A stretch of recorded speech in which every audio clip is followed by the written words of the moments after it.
Hello students. तो आज class +2 unit number 2 current electricity के लेक्चर नंबर 10 में हमारा टॉपिक है ग्रुपिंग ऑफ सेल्स। तो जैसा कि हमने प्रीवियस लेक्चर में डिस्कस किया था कि अगर हमारे सामने नंबर ऑफ सेल्स जो हैं वो सीरीज में कनेक्टेड हो, तो आपने सबसे पहले तो क्या नोट डाउन करना है कि क्या वो सेल्स जो सीरीज में है वो सेम ऑर्डर में है कि ऑपोजिट ऑर्डर में है। तो वहाँ से आपने इक्विवेलेंट ईएमएफ को कैलकुलेट करना है। कैसे किया था कैलकुलेट कि अगर मान लीजिए कि हमारे पास सीरीज में capital N number of identical cells हैं, each of EMF capital E and internal resistance small R. तो अगर total number of identical cells हैं कैपिटल एन, तो उनमें से जो स्मॉल एन है वो है number of cells in connected in opposite order. तो उस केस में इक्विवेलेंट ईएमएफ क्या था? तो capital N E minus 2n small N into E, है ना। और आर इक्विवेलेंट क्या था? Capital N times small R. तो ये बातें तो हमने प्रीवियस लेक्चर में डिस्कस की थी, बट आज हम पहले सीखेंगे कि grouping of two unidentical real cells in parallel.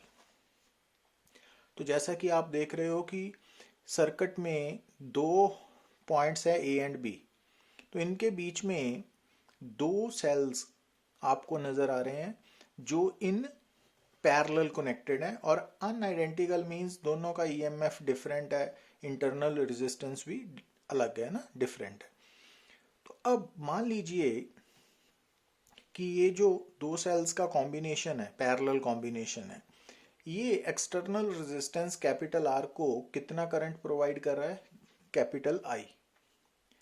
तो अब हमने मान लिया कि जो फर्स्ट सेल है वो I1 करंट प्रोवाइड कर रहा है और सेकंड सेल I2। तो इट मींस जो टोटल करंट सर्किट को सप्लाई हो रहा है वो क्या होगा? I1 plus I2, equation number 1। अब अगर यहां पर हमने V1 क्या लिखा है? पहले सेल की टर्मिनल वोल्टेज। अब यहां से आपको नजर आना चाहिए कि जो करंट I1 है ना वो सेल के पॉजिटिव टर्मिनल से बाहर की तरफ आ रहा है। इट मीन्स ये सेल डिस्चार्ज हो रहा है ना। तो अगर सेल डिस्चार्ज हो रहा है तो उसका जो टर्मिनल वोल्टेज है वो V1 क्या होगी? E1 minus I1 R1, equation number 2। और इसी तरह जो सेकेंड सेल है वो भी डिस्चार्ज हो रहा है ना, according to the direction of current I2। तो इट मीन्स सेकेंड सेल की भी टर्मिनल वोल्टेज V2 होगी, E2 माइनस I2 R2। अब V1 और V2 क्योंकि ये दोनों पैरेलल में है तो terminal voltages must be equal. तो V1 V2 बराबर होनी चाहिए। और किसके इक्वल मान लिया? VAB, है ना, ए और बी के बीच में। तो अब सेकेंड और थर्ड इक्वेशन को हम इक्वेट कर सकते हैं। मगर अगर हम बात करें इक्वेशन नंबर 2 से, तो आप यहाँ से देखिए कि VAB क्या हो गया? E1 minus I1 R1। तो वहां से हमने I1 की वैल्यू निकाल ली, इक्वेशन नंबर 6। अब इसी तरह जो इक्वेशन नंबर 3 है उसमें भी V2 की वैल्यू हमने क्या सब्स्टिट्यूट कर दी? VAB। तो E2 माइनस I2 R2। तो वहां से I2 की वैल्यू निकाल ली, इक्वेशन नंबर 7। तो ये मैथमेटिकल स्टेप्स हैं ना। अब मान लीजिए कि ए और बी टर्मिनल्स के बीच में जो दो अनआइडेंटिकल पैरेलल सेल्स की ग्रुपिंग है उनका इक्विवेलेंट ईएमएफ है ई इक्विवेलेंट और इक्विवेलेंट इंटरनल रेजिस्टेंस है आर इक्विवेलेंट। तो अब ये जो parallel combination of two cells है वो सर्किट को अगर टोटल करंट आई प्रोवाइड कर रहा है तो इक्विवेलेंट ईएमएफ को भी सेम करना चाहिए ना, टोटल करंट आई प्रोवाइड करना चाहिए। और इसमें भी अगर ए और बी के बीच में टर्मिनल वोल्टेज VAB है तो यहाँ भी VAB ही होनी चाहिए ना। तो अब इस सर्किट के अकॉर्डिंगली VAB क्या होनी चाहिए? E equivalent minus IR equivalent, है ना। अब I की वैल्यू क्या है? I1 प्लस I2, यहाँ से है ना, इक्वेशन नंबर 1 से। अब फ्रॉम इक्वेशन नंबर 8 हमने I1 प्लस I2 की वैल्यू निकाल ली ना, ये यहाँ से इक्विवेलेंट वाले फार्मूला से। अब आपने क्या करना है कि जो हमने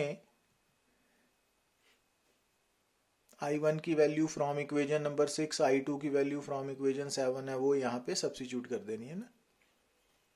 या ऐसे कर सकते हैं कि हम 6 और 7 को भी ऐड कर लिया तो वहां से भी I1 प्लस I2 की वैल्यू निकाल लेंगे ना। ये वाली वैल्यू हमने इक्वेशन नंबर 8 से निकाली है ना, I1 प्लस I2 की equivalent EMF equivalent internal resistance से। तो अब वैसे ही हम 6 और 7 इक्वेशंस को ऐड करके भी I1 प्लस I2 की वैल्यू निकाल लेंगे। ये बन गई ना, ये मैथमेटिकल स्टेप्स हैं, यहाँ वैल्यू सब्स्टिट्यूट की, तो ये बन गई है ना अल्टीमेटली। अब इक्वेशन 10 और 9 को अगर आप कंपेयर करो तो आप क्या देख रहे हो कि E इक्विवेलेंट आ जाएगा E1 R2 plus E2 R1 over R1 plus R2, और R इक्विवेलेंट की value R1 R2 over R1 plus R2। तो अब R इक्विवेलेंट को हम 1 by R equivalent is equal to, है ना, ऐसे भी लिख सकते हैं और यहाँ पर इसको ऐसे लिख सकते हैं, ये स्टेप्स को ये इस, तो क्योंकि अगर इसको सॉल्व करोगे तो ये सेम आंसर आएगा। तो यहाँ से आपने क्या याद रखना है कि अगर आपके सामने दो अनआइडेंटिकल सेल्स जिनका EMF और इंटरनल रेजिस्टेंस आपको नोन है तो मालूम हो, तो आप वहां पर E इक्विवेलेंट और R इक्विवेलेंट निकाल सकते हो ना। और अगर मान लीजिए दो से ज्यादा सेल्स पैरेलल में कनेक्टेड है तो फिर ये फार्मूला बन जाएगा ना, general formula, E1 over R1 plus E2 over R2 plus E3 over R3 plus E4 over R4 and नीचे 1 over R1 plus 1 over R2, है ना। तो ये मगर दो सेल्स के लिए इंपॉर्टेंट है, इसको अप्लाई करना पड़ेगा आपको ना, तो ये याद रखना पड़ेगा रिजल्ट को। अब ग्रुपिंग ऑफ आइडेंटिकल सेल्स की बात करते हैं।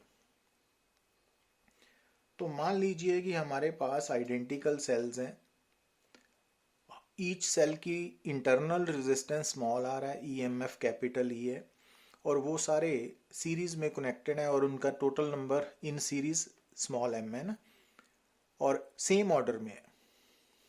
तो अब यहां ध्यान से देखिए कि अगर मान लीजिए कि सिर्फ सिंगल सेल ही एक्सटर्नल रेजिस्टेंस के साथ कनेक्टेड है, तो अभी हमने सिर्फ एक सेल को यूज किया ना सर्किट में, तो ये एक सेल सर्किट में कितना करंट प्रोवाइड करेगा, IS, S मीन सिंगल, तो total EMF over total resistance. अब यहां ध्यान से देखिए कि अगर इस सर्किट की, सिंगल सेल वाले सर्किट की external resistance capital R internal resistance से काफी कम है, तो उस केस में जो सिंगल सेल का सर्किट में करंट है वो EMF बाय इंटरनल रेजिस्टेंस होगा। और अगर एक्सटर्नल रेजिस्टेंस की वैल्यू इंटरनल से काफी ज्यादा है, ये वाला सेकंड केस, तो फिर IS की value E by capital R होगी, इक्वेशन नंबर 3।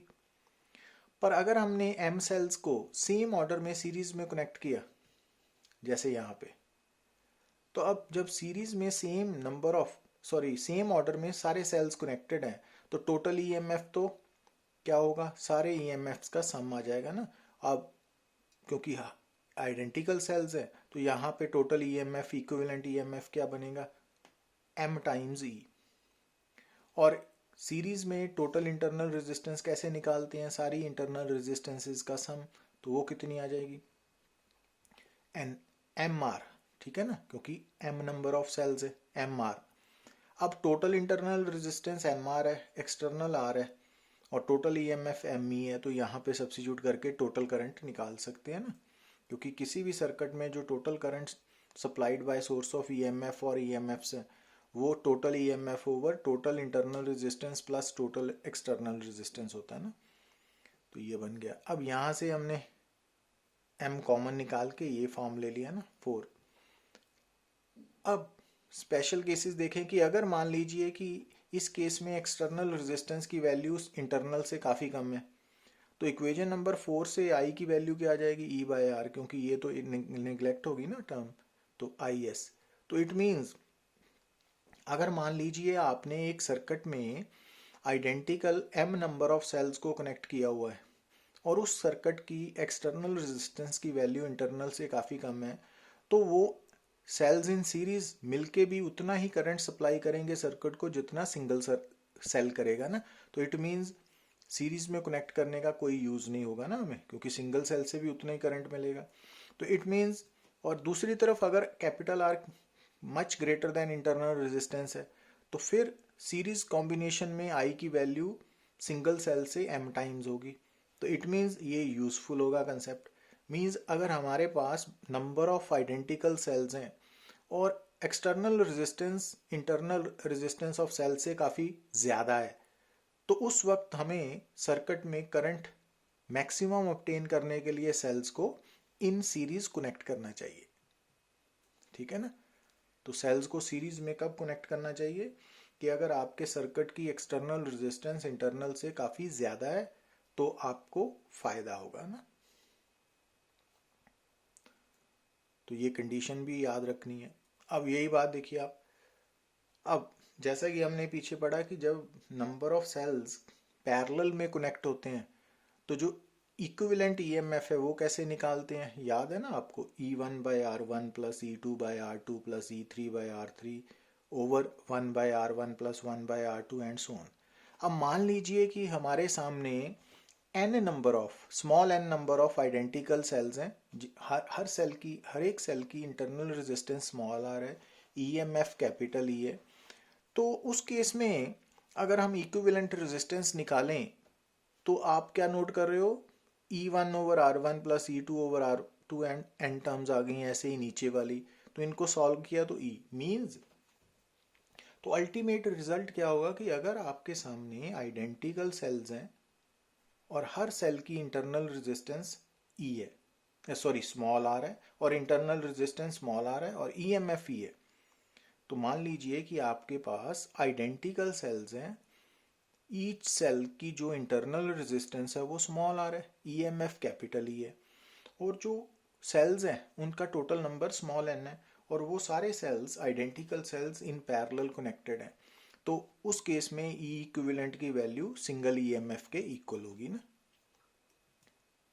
और आर इक्विवेलेंट की value small R by N हो जाएगी ना, भी एक सेल की internal resistance divided by total number of cells in parallel combination. तो ये रिजल्ट्स हैं जो काफ़ी हेल्पफुल होंगे हमें आगे अप्लाई करने में। तो ये देखिए आप कि मान लीजिए कि हमारे सामने एक सर्किट है, फिर वही बात कि अगर इस सर्किट में हमने सिंगल सेल कनेक्ट किया है तो आई एस की value E by capital R by small R है, और अगर R capital R small R से काफ़ी कम है तो I S E by R है, और अगर काफ़ी ज़्यादा है तो ई बाय कैपिटल आर है। ये हमने ऑलरेडी डिस्कस किया हुआ है। अब जब हमारे सामने N number of identical cells है कनेक्टेड इन पैरेलल, ये वाले 1 2 3 4 एन, और ये एक्सटर्नल रेजिस्टेंस आर के साथ कनेक्टेड है, तो ये सारा parallel combination of cells circuit में कितना करंट सप्लाई कर रहा है, आई। तो आई करंट कैसे कैलकुलेट करेंगे, total EMF over total internal resistance plus total external resistance. External तो आ रही है बट इंटरनल कितनी होगी, क्योंकि एन सेल्स सीरीज में सॉरी पैरेलल में कनेक्टेड है, तो इनकी टोटल आर इक्विवेलेंट कितनी होगी, आर बाय एन। और टोटल ईएमएफ कितना होगा पैरेलल कॉम्बिनेशन में, क्योंकि ये सारे सेल्स जो हैं वो आइडेंटिकल हैं तो एक ईएमएफ के बराबर होगा ना। तो ये इक्वेशन नंबर 4 बन गई ना आपके सामने। अब जब कैपिटल आर की वैल्यू स्मॉल आर से मच स्मॉलर है तो उस केस में, इस केस में जब आर की वैल्यू स्मॉल आर से काफ़ी कम है तो आई की value E by R by N is equal to, और ई बाय आर क्या है, जब capital R much smaller than R है तो उस वक्त सिंगल सेल का करंट ई बाय आर है ना, तो एन टाइम्स हो जाएगा। मीन्स अब यहाँ उलट हो गया ना कि अगर आपके पास आइडेंटिकल सेल्स हैं तो उनको पैरेलल में कब जोड़ोगे, जब सर्किट की external resistance internal resistance of cell से काफ़ी कम हो, तो उस वक्त मैक्सिमम करंट ऑब्टेन करने के लिए हमें उन सेल्स को पैरेलल ग्रुपिंग में जोड़ के सर्किट में अप्लाई करना चाहिए। ठीक है ना, क्योंकि जो जब capital R greater than much greater than small R है तो आप अगर parallel combination of cells use करोगे तो सिंगल सेल के इक्विवेलेंट ही करंट आएगा ना। तो इट मीन्स सीरीज में और पैरेलल कॉम्बिनेशन ऑफ सेल्स में क्या फ़र्क हो गया कि अगर आपके पास आइडेंटिकल सेल्स हैं और आप उन सेल्स को सर्किट में जोड़ना है और मैक्सिमम करंट ऑब्टेन करना है तो अगर तो सर्किट की एक्सटर्नल रेजिस्टेंस इंटरनल से काफ़ी कम है, तब तो आपको parallel combination of sales use करना चाहिए। और अगर एक्सटर्नल की वैल्यू इंटरनल से काफ़ी ज़्यादा है तो आपको series grouping of sales use करनी चाहिए, है ना। मगर तो ये कंडीशंस लिखी हुई हैं ना, तो ये आपको याद रखनी पड़ेंगी। पर अगली बात देखिए कि कई बार क्या होता है कि जो एक्सटर्नल रेजिस्टेंस है वो ना तो इंटरनल से काफ़ी ज़्यादा है ना कम है ना, तो उस केस में हम नंबर ऑफ सेल्स को जब यूज़ करते हैं तो मिक्स्ड ग्रुपिंग यूज़ करते हैं। तो मिक्स्ड ग्रुपिंग में क्या है कि हमने एक रो में कितने सेल्स यूज़ किए हैं, एम सेल्स, और इस तरह की कितनी रोज हमने यूज़ की, एन रोज, ठीक है ना। तो एक रो में एम सेल्स हैं और इस तरह की एम रोज हैं, सॉरी एन रोज हैं, तो टोटल नंबर ऑफ सेल्स कितने हो गए, एम इंटू एन। तो हमने मान लिया कि टोटल नंबर ऑफ सेल्स कितने हैं, कैपिटल एन। तो कैपिटल एन की वैल्यू इसके अकॉर्डिंगली कितनी होगी, एम इंटू स्मॉल एन। तो ये मिक्स्ड ग्रुपिंग है ना। मिक्स्ड ग्रुपिंग में एक नंबर ऑफ रोज होती हैं और हर रो में नंबर ऑफ सेल्स भी होंगे ना। तो ये फर्स्ट रो है, फर्स्ट रो में कितने सेल्स हैं, स्मॉल एम नंबर, तो ऐसी कितनी रोज हैं, एन रोज हैं ना, और एक्सटर्नल रेजिस्टेंस आर है। अब इस केस में हमने मान लिया कि total number of cells mixed grouping में कैपिटल एन है, उनमें से number of rows small N है और in each row number of cells small M है ना। तो एम और small M into small N, इन दोनों का प्रोडक्ट कैपिटल एन के इक्वल होगा। तो यही याद रखना है आपने। अब यहाँ देखिए आप, अब जो फर्स्ट रो है ना, इसमें जितने भी सेल्स हैं वो सीरीज में है, सेम ऑर्डर में है। तो इट मीन्स जो फर्स्ट रो है उसकी इक्विवेलेंट ईएमएफ कितनी होगी, एम ई, और equivalent internal resistance M R होगी ना। इसी तरह सेकेंड रो की भी equivalent EMF M E, internal resistance M R, and so on, ठीक है। अब ये सब रोज आपस में इन पैरेलल कनेक्टेड है, और इक्विवेलेंट ईएमएफ कैसे निकलेगा, क्योंकि ये सारे सेल्स का ईएमएफ बराबर है पैरेलल में, तो इक्विवेलेंट ईएमएफ सिंगल सेल के इक्विवेलेंट है ना ईएमएफ के बराबर होगा एम ई। और इंटरनल रेजिस्टेंस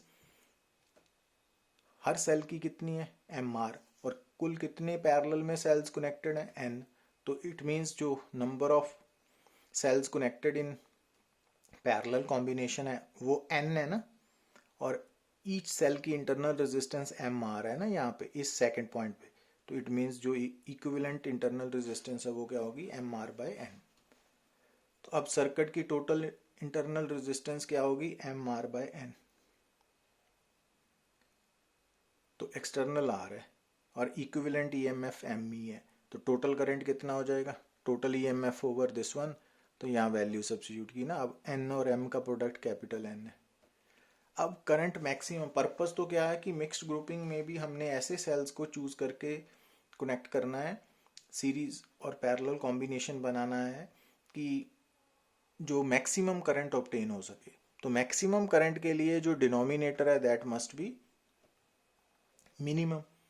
तो अब इसके लिए हमको क्या लिखना है कि मान ये फर्स्ट टर्म ए है डिनोमिनेटर में प्लस बी है ना, तो ए प्लस बी को आप लिख सकते हो under root A minus under root B whole square, ठीक है, plus two under root A under root B, इस फॉर्म में ना।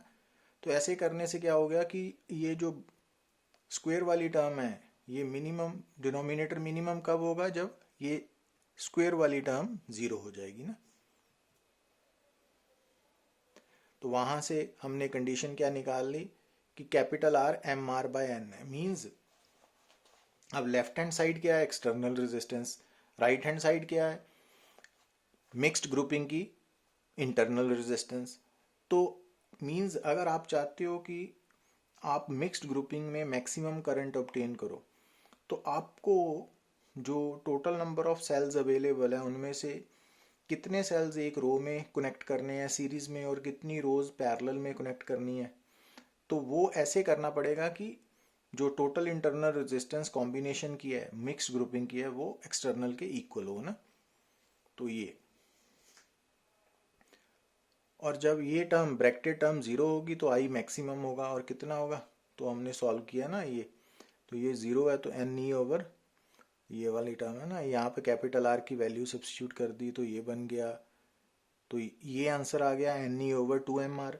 तो अगर उल्टा करना है, यहाँ पे हम स्मॉल आर की वैल्यू भी सब्स्टिट्यूट करके ये डिफरेंट फॉर्म्स बना सकते हैं ना। तो मिक्स्ड ग्रुपिंग में मैक्सिमम करंट की वैल्यू इन डिफरेंट फॉर्म्स में आप कैलकुलेट कर सकते हो।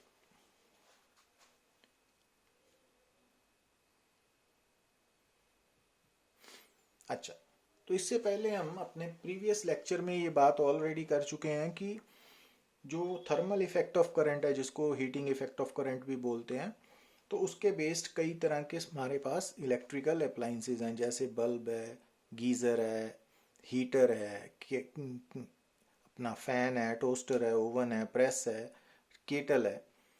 तो ये जो जितने भी इलेक्ट्रिकल अप्लाइंसेज हैं, तो इन केस में ना एक्चुअली एक रेटेड वैल्यूज होती हैं, जिनको हम बोलते हैं कि जैसे वोल्टेज, पावर, करंट, रेजिस्टेंस।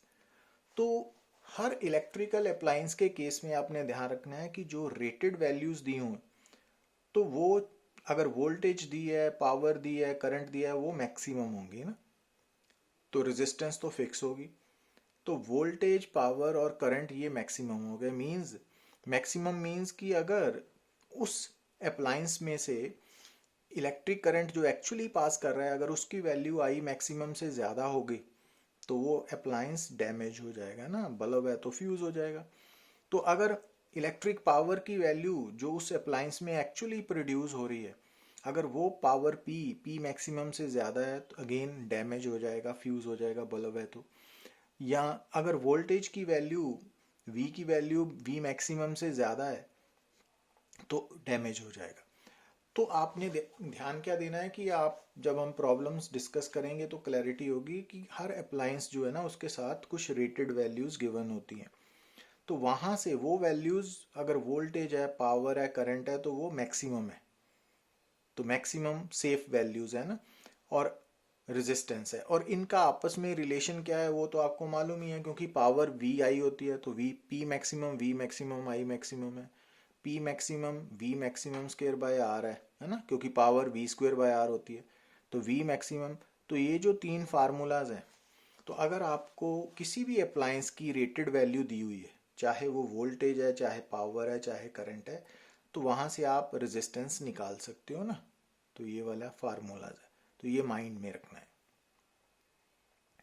तो जो रेटेड वोल्टेज है या रेटेड करंट है या रेटेड पावर है, वो maximum safe limit of that appliance होती है। ठीक है। तो एक होती है जो एक्चुअली सप्लाई वोल्टेज है वी, या एक होती है जो एक्चुअली करंट फ्लो हो रहा है ना, आई। एक वो है जो एक्चुअली पावर पैदा हो रही है, पी। तो इलेक्ट्रिकल अप्लायंस के केस में आपने ध्यान देना है, डिस्टिंग्विश करके चलना है कि रेटेड वैल्यूज कौन सी हैं और एक्चुअल वैल्यूज कौन सी हैं। तो जो एक्चुअल वोल्टेज होगी, सप्लाई वोल्टेज, उसको वी के साथ, जो एक्चुअल करंट होगा उसको आई के साथ, जो एक्चुअल पावर होगी उसको पी के साथ रिप्रेजेंट करेंगे, और जो मैक्सिमम रेटेड पावर है उसको पी मैक्सिमम, रेटेड वोल्टेज को वी मैक्सिमम, रेटेड करंट को आई मैक्सिमम, और रेजिस्टेंस को तो आर ही लिखेंगे ना। तो जो रेटेड वोल्टेज है या रेटेड पावर है या रेटेड करंट है, वहां से आप आर की वैल्यू निकाल सकते हो उनको यूज करके। ये इक्वेशन नंबर 1 2 3 ऑलरेडी हमने डिस्कस की हुई हैं। तो ये जो बातें मैं अभी बोल के गया आपसे, और ये एक्चुअल है ना केस, कि अगर आपको ये मालूम है कि जो आपका अप्लायंस है उसके थ्रू एक्चुअली कितना करंट फ्लो हो रहा है, तो वहां से आपको इस अप्लायंस में एक्चुअली कितनी हीट पैदा हो रही है वो निकाल सकते हो आई स्क्वेयर आर टी से। तो अगर आपको ये मालूम है कि एक्चुअली इस अप्लायंस के अक्रॉस कितना पोटेंशियल डिफरेंस है, तो वहां से भी आप हीट निकाल सकते हो ना, वी वाला। तो ये डिस्टिंग्विश करना है कि किसी भी इलेक्ट्रिकल अप्लायंस के केस में जो वी आई और पी है वो है एक्चुअल वैल्यूज, और जो V maximum, I maximum, P maximum है वो रेटेड वैल्यूज़ है और वो फिक्स्ड है रेटेड वैल्यूज़। जबकि जो एक्चुअल वैल्यूज़ हैं वोल्टेज की या करंट की या पावर की वो वेरी कर सकती है, वो डिपेंड करेगा एक्चुअल कंडीशन पे, सिचुएशन पे। और ये बात भी आपने माइंड में रखनी है कि जो कॉमर्शियल सर्किट्स हैं, जैसे चाहे घर में है चाहे किसी ऑफिस में है ना, वहाँ पर जो इलेक्ट्रिक सप्लाई हो रही है ना, वहाँ पे जितने भी इलेक्ट्रिक अप्लाइंसेस कनेक्टेड होते हैं, यूज़ करते हैं, वो सर्किट में आपस में इन पैरेलल कनेक्टेड होते हैं। क्योंकि अगर वो सीरीज़ में कनेक्ट होंगे तो सीरीज़ वाला अगर एक स्विच ऑफ होगा तो बाकी सारे भी ऑफ हो जाएंगे ना। तो इस कारण जो कमर्शियल इलेक्ट्रिक सर्किट्स है वहाँ पर जो सप्लाई वोल्टेज है उसके पैरेलल में ही ईच अप्लायंस कनेक्ट होता है। तो ये याद रखना है आपने। अच्छा, एक बात और कि अगर हम बात करें फ्यूज वायर की, तो फ्यूज वायर बेसिकली एक सस्ता सा डिवाइस है जो किसी भी सर्किट को, क्योंकि किसी भी सर्किट में, इलेक्ट्रिक सर्किट में आप कॉस्टली अप्लाइंसेस को भी यूज़ करते हो, तो उन कॉस्टली अप्लाइंसेस को ओवर हीटिंग से अगर उन वो डैमेज हो सकते हैं ना, तो उनको ओवर हीटिंग से बचाने के लिए जो डिवाइस हम उन अप्लाइंसेस के साथ इन सीरीज़ में यूज़ करते हैं या मेन सर्किट में भी यूज़ करते हैं, उसको हम फ्यूज़ वायर बोलते हैं। तो एक्चुअली अगर आप ये सर्किट देख रहे हो, ये सर्किट, तो यहाँ पे हमने मान लिया कि ए और बी यहाँ से मेन सप्लाई आ रही है ना, और ये अप्लाइंसेस पैरेलल में कनेक्टेड है। तो यहाँ तक, इन अप्लाइंसेस तक करंट पहुँचने के लिए जो टोटल करंट है वो फ्यूज वायर से पास होके आ रहा है ना, ये रेड कलर का जो मार्क नज़र आ रहा है आपको। तो ये फ्यूज वायर जिस मटेरियल की बनाई जाती है ना, उस मटेरियल की जो करेक्टरिस्टिक्स क्या होनी चाहिए कि एक तो हाई रेजिस्टिविटी, दूसरा लो मेल्टिंग पॉइंट। और इस फ्यूज वायर की एक जो प्री डिटरमिन्ड वैल्यू होती है ना, maximum safe limit of current, वो फिक्स होती है ना।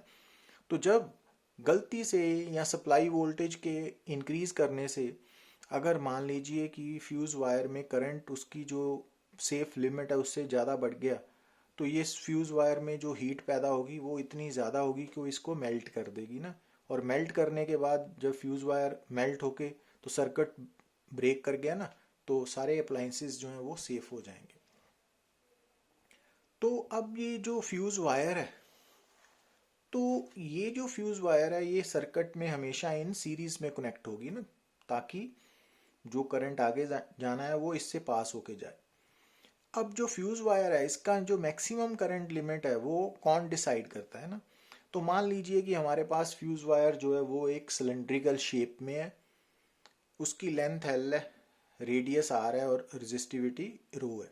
तो इस फ्यूज वायर की रेजिस्टेंस कितनी होगी, रो एल बाई ए। अब ए हमने पाई आर स्क्वायर लिख लिया ना, area of cross section cylinder का। अब जब इसमें से करंट पास होगा तो इस फ्यूज वायर में कितनी थर्मल पावर जनरेट होगी ना। तो थर्मल पावर होती है आई स्क्वेयर आर। तो वहां से ये फार्मूला बन गया आई, नंबर 1 इक्वेशन, सॉरी 2, ये 2 है, ये 1 है, ये 2 कर लेना है ना। अब ये जो वायर है, फ्यूज वायर है, तो क्योंकि इसको सिलेंड्रिकल सरफेस है ना शेप में लिया है हमने, तो इसका जो सरफेस एरिया होगा वो 2 पाई आर इंटू एल है ना। और ये जो एरिया ऑफ क्रॉस सेक्शन का एरिया है वो इसके सरफेस एरिया से काफ़ी कम होगा, तो पाई आर स्क्वायर वाला है ना, वो पोर्शन इसके कंपैरेटिवली काफ़ी कम है। एक्चुअली सिलेंडर के 3 सरफेसेस है ना, एक कर्व्ड सरफेस, 2 प्लेन सरफेसेस। अब फ्यूज वायर के केस में जो surface area of curved surface है वो तो 2 पाई आर इंटू एल है, मगर जो प्लेन सरफेसेज हैं उनका एरिया हमने क्यों नहीं कंसिडर किया, क्योंकि वो काफ़ी छोटा है ना। तो अब जब किसी भी सब्सटेंस में हीट पैदा होगी तो वो हीट लिबरेट भी होगी ना, बाहर को रेडिएट आउट। तो जब वो बाहर को निकलेगी हीट, तो हमने मान लीजिए कि ये जो सब्सटेंस है फ्यूज वायर है, तो सी कांस्टेंट है जो क्या डिसाइड कर रहा है, कितनी एनर्जी डिसिपेट होगी पर second per unit area through the fuse wire. कि जब फ्यूज वायर गर्म होगी तो वो कितनी एनर्जी डिसिपेट करेगी पर सेकंड पर यूनिट एरिया। तो इट मीन्स ये जो फ्यूज वायर है वो 1 सेकंड में टोटल कितनी हीट डिसिपेट करेगी, C इंटू 2πr/L। ठीक है ना, क्योंकि C अकेला क्या था, एनर्जी डिसिपेटेड पर सेकंड पर यूनिट एरिया। तो जब हमने एरिया के साथ मल्टीप्लाई कर दिया तो वो बन गई एनर्जी डिसिपेटेड पर सेकंड। तो अगर थर्मल इक्विलिब्रियम है तो जितनी हीट पैदा हो रही है उतनी डिसिपेट होनी चाहिए ना, तो टेम्परेचर कांस्टेंट रहेगा। तो इन थर्मल इक्विलिब्रियम ये जो हीट पैदा हो रही है पर सेकंड और जितनी डिसिपेट हो रही है पर सेकंड वो इक्वल होनी चाहिए। तो इक्वेशन 1 और 3 इक्वेट किए हमने ना, तो जब इक्वेट किए तो वहां से आई की value I² is equal to C into 2π²R³/रो आ गया ना, L तो खत्म हो गया। अब C 2π ये गिवन मटेरियल के लिए फिक्स है तो ये कांस्टेंट्स है, तो I² की वैल्यू R³ है डायरेक्टली प्रोपोर्शनल टू, तो I क्या हो गया R⁻³ इट मीन्स कि जो कोई भी फ्यूज वायर है ना तो उसकी जो करंट लिमिट है वो उसका रेडियस डिसाइड करता है, वो उसकी लेंथ पे डिपेंड नहीं करती, क्योंकि इस फार्मूला में जो आई है ना वो इंडिपेंडेंट ऑफ L है ना। तो और जितना ज़्यादा रेडियस होगा फ्यूज वायर का उतनी करंट लिमिट भी ज़्यादा होगी एंड वाइस वर्सा ना। तो ये इंपॉर्टेंट रिजल्ट है, ये कंपटीशन के लिए भी इंपॉर्टेंट है, तो आपको याद रखना पड़ेगा। So it's all about the grouping of cells, heating effect fuse wire के बारे में ना। So thank you very much.